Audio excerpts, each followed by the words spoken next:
No niin, se olisi sit hetkinen, 4. video. Joo. Mä oon nyt toi bussi, siinä lukeekin suoraan mihin ollaan menossa, elikkä Kambodia.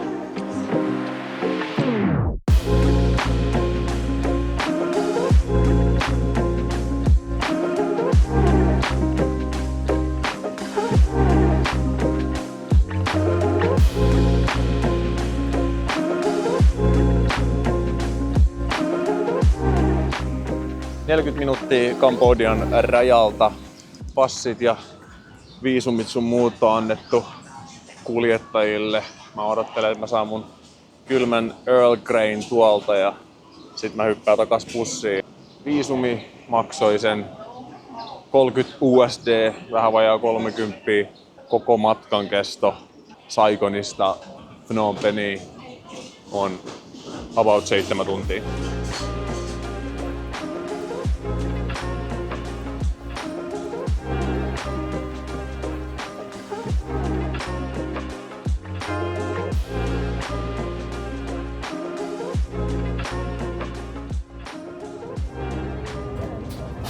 No niin, nyt ollaan virallisesti Kambodžassa. Passitarkastus meni nopea, ne heitti stampia ja sanoi, että tervetuloa. Nyt olisi tosiaan aika mennä lounastamaan. Tulee enää joku 200 000 Vietnamin dongia, eiköhän sillä jotain saa.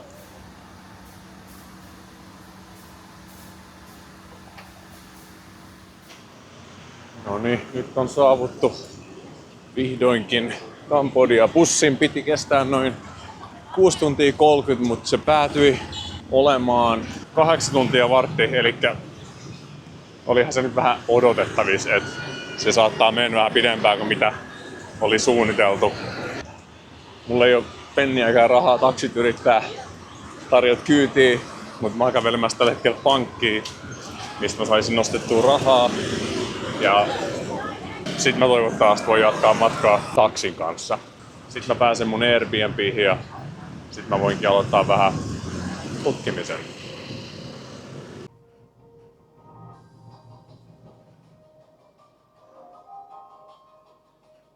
Täältä oli ihan kivat näkijät, 27 kerrasta.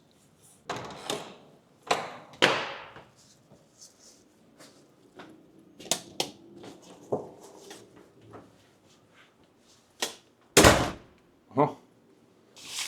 Oh, toi paski hänen pois selästä. Jaa. Enkä ole ihan varma, piti mulla itse asiassa parveke takaa. Ehkä ne teki joku virheen, mutta ei se haittaa. Oi, kun näyttää hienolta. Kambodža on aika komias paikka. Mun niinku ensifiilikset on todella positiiviset. Ei oo samanlaista tööttäilyä ja vähän ehkä rauhallisempi. Eikä ole ihan niin paljon turisteja. Tuolla on joku perhe viettämässä joulua. Aikamoinen luka oli niilläkin tossa. Koko kerros. En tiedä onko tää allaskin niitte. Ihana katsoa tonne pikku stalkeri, mut siellä vietetään joulua. Tulee vähän haikea fiilis tällä jo kattoo, kun siellä istutaan joulukuusen äärelle ja avataan lahjoja. Mä luulen, että mä pidän tämän semmosen suht lyhyenä logina. Katsotaan vähän Kambodian historiaa, jotain ruokaa ja jos vaikka rooftopilta näkis hienon auringonlaskun, niin katselmus Kambodiaa ja siihen, että kannattaako sunkin tulla käymään täällä. Nyt on ollut pitkä matkustuspäivä, niin meikäläinen haluaa ruokaa huvun alle. No niin, lähdetään maistaa ihan kambodialaista hope. Tai jonkinnäköinen tämmönen kuja, missä on useita eri ravintoloita.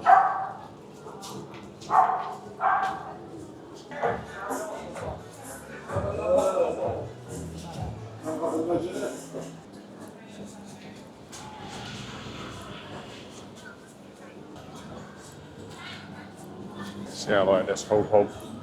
No niin, mä tulin nyt hopeen ja meikäläinen hope, että olisi hyvää ruokaa. Mä kysyin tuolta tarjoilijalta, että mä haluan nyt vaan testata kaikennäköisiä erilaisia kambodjalaisia. Ne mä otin 2 eri. Mä unohdin mitä ne oli, mutta pian mä näytän ne teille. Vähän pituinen nälkä.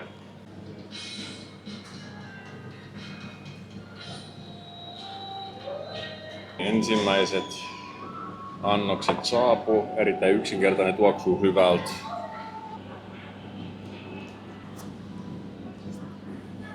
Aika samanlaista kuin joku nepalinen tai intialainen kurripohjainen. Oikein maukas. Ja sanoin, että onko mä valmis odottaa 15 minuuttia, mutta ei tässä mennyt edes 5 minuuttia. Ja molemmat annokset on pöydässä. Tää näyttää hyvältä. Tää oli jotain crispy sesame beef. Ihan vitun vähän. Vamos Cambodia. Pienimmät odotukset. No ehkä se on itse asiassa se syy, minkä takia tää tuntuu niin hienolta. Mulla on niin pienet odotukset. Wow. Kelpaa. Sitten käydään tän jälkeen kattoo mun kämpän rooftop pool. Wow. Siis, mitä tää maksaa? Tää oli 18 € yö. Oma vessa, semmoisen näkymän mikä näkyy aikaisemmin. Ja täällä on kuntosali sun käytössä 24H ja uima-allas ja rooftop bar.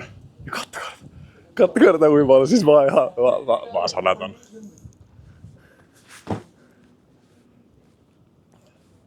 Toivottavasti tämä kamera tekee tällä edes jonkinnäköistä oikeutta, koska tää on niinku ihan uskomaton.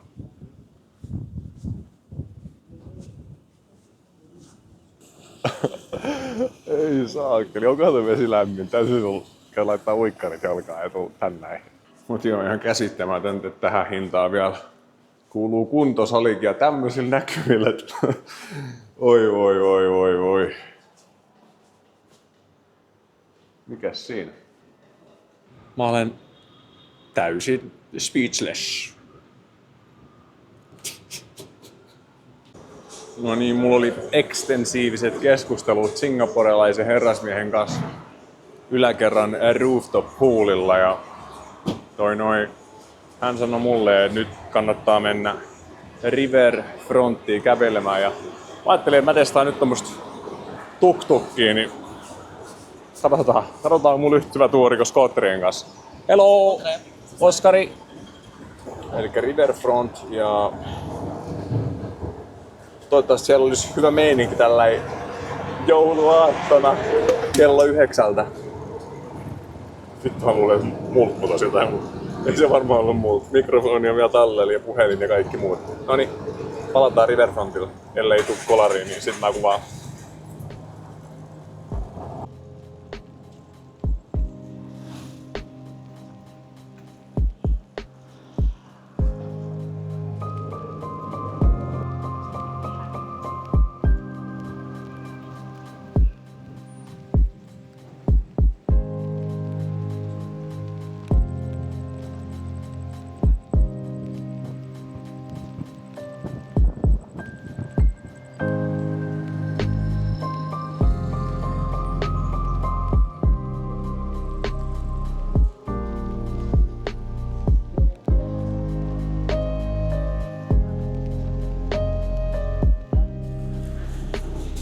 Mä en ole ihan varma mitä tää äijä tarjoaa, mutta sugar cane ilmeisesti on kovassa huudossa täällä. Antoi mulle pieni maistiaisia ja oli hemmetin hyvää makeet, mutta kyllä mä vähän niinku jännittää. Saas nähdä.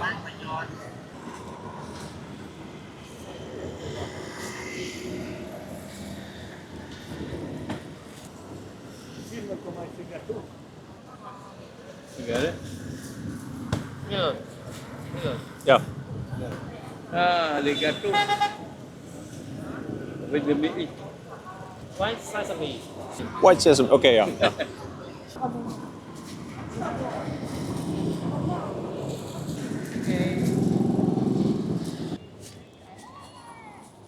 Sanotaanko, että hurmaa yksinkertaisuudellaan. Tässä oli selkeästi jonkin sortin prostituutio-katu.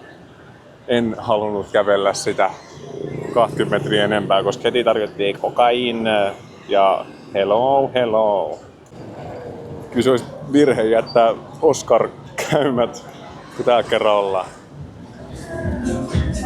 Nyt on sen verran kova meteli, mutta mä otin Hanuman Black, tää on tämmönen paikallinen kambodsalainen olut. Siinä lukee Finest German Brew. No, joka tapauksessa Oscar ei pettänyt. Kiitos, reissun paras olut tähän mennessä.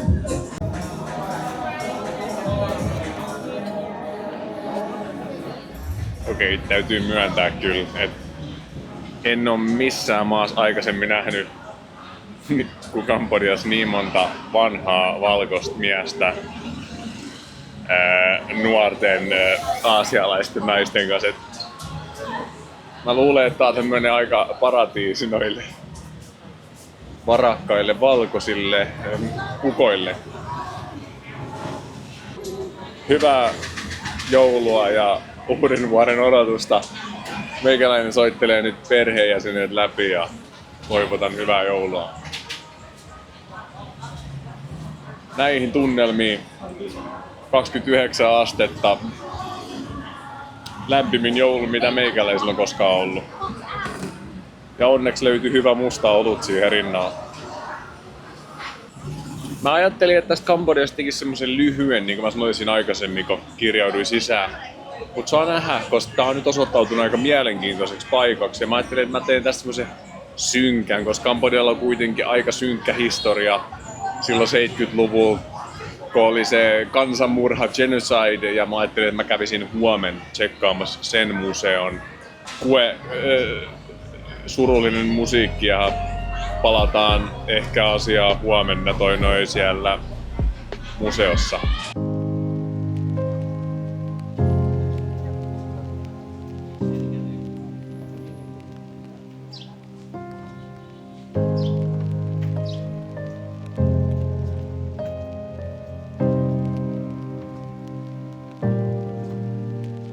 Eli tää kompleksi oli aikanaan koulu, mutta 1970-luvulla tästä tuli vankila, jota kutsuttiin nimellä S21.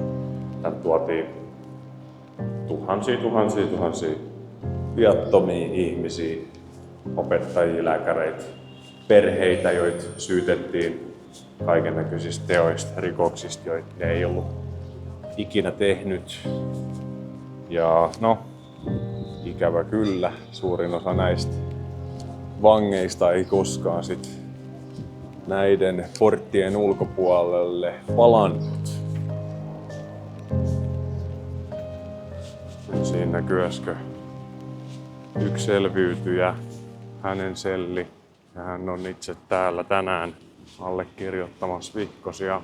Muutamalla eurolla saa hänen kirjan The Voice Behind the Walls of S21.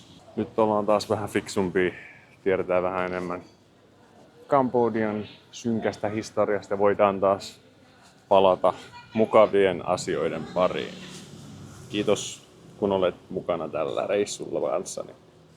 Ja kyllä mun nyt oli pakko hommat itselleni pieni suveniiri. En mä oikein keksi mikä sen parempi olisiko toi kirja Survivor itse herran allekirjoittamana. Jos haluat lukea kirjan, niin ota yhteyttä, mä voin lainata.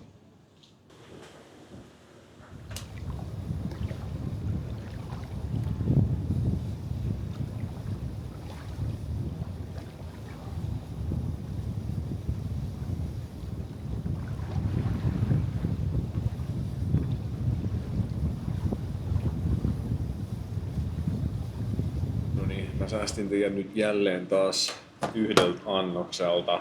Oli helvetin hyvää ja oli herrasmiehen meidän rooftop-poolilla sanoi, että mun pitää tulla tähän raflaan, että tääkään vaan paikalliset ja ruokaa on halpaa ja hyvää. Ja hän oli ihan oikees. Otetaan tähän vlogiin vielä huominen, kun mä kirjaudun toiseen paikkaan.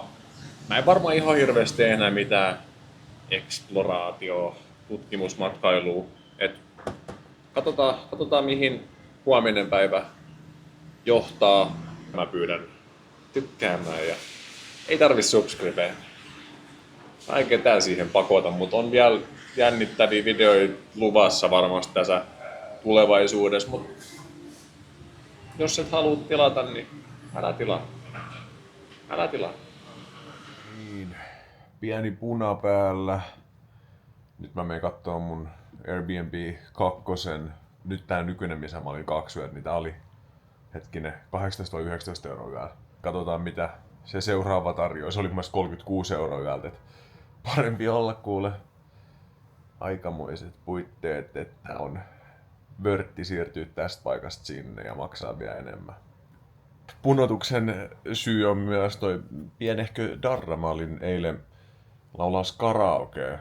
Tuli istuskeltua siellä aika myöhään. Mä olin joskus 2 jälkeen takas täällä näin kämpällä. Kyllä vanhaa mies väsytti muuten siihen aikaan yöllä. Mut joo, siirrytään Airbnb numero 2. Helvetin iso ja korkea rakennus. Mä oon tässä tosiaan 1 yön. En tiedä, en tykkää tästä nimestä, mutta onpahan nimi rakennuksella. Vissiin aika paljon kiinalaisia asustelee täällä ja on sekä sijoitus että ihan asuntoja. Mä löysin, että täällä on myös yksi ilmainen asukki. Ja mun huone näyttää täältä. Sanotaanko näin, että aika sieluton, mut aika länsimaalaisen hotellityyppinen. Ikävä kyllä, täällä ei oo parveketta, mut no, täytyy käydä katsomassa se rooftoppi tuolta ylhäältä. Tavallaan se nyt ei oo pakollinen. Ihan kivat näkymät. Mut viime Airbnb:ssä oli myös ja mielestäni paremmat näkymät. Tää on tämmöisessä niinku peninsulassa. Tässä yhdistyy mun mielestä 3 jokea. Mekon ja joku.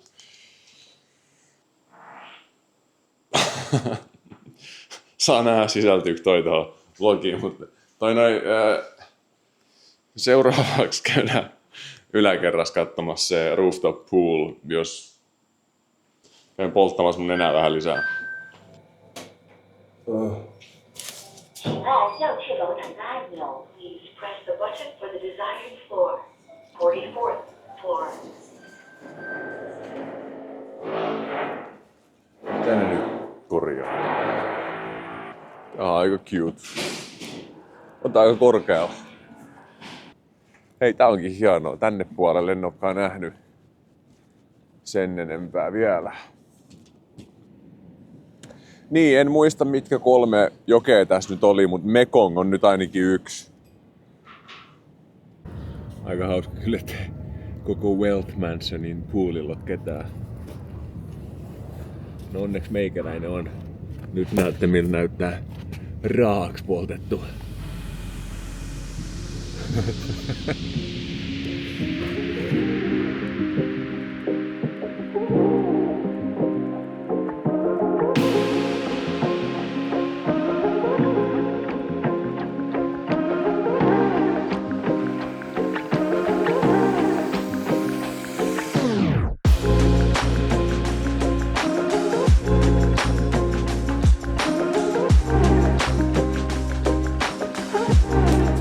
Jaha, eikös tähän lopeteta sit näihin tunnelmiin tämä Kambodža-vlogi ja nautitaan vielä about viikko ennen kuin pitää palata takas töihin ja Suomen talveen. Toivottavasti olisi kylmä, koska nyt on saatu ihanasta lämpöä, niin kuin rinta kertoo. Anyway, meikäläinen käy vielä vetämässä jonkun iltapala/dinneria. Sitten mennään Bangkok.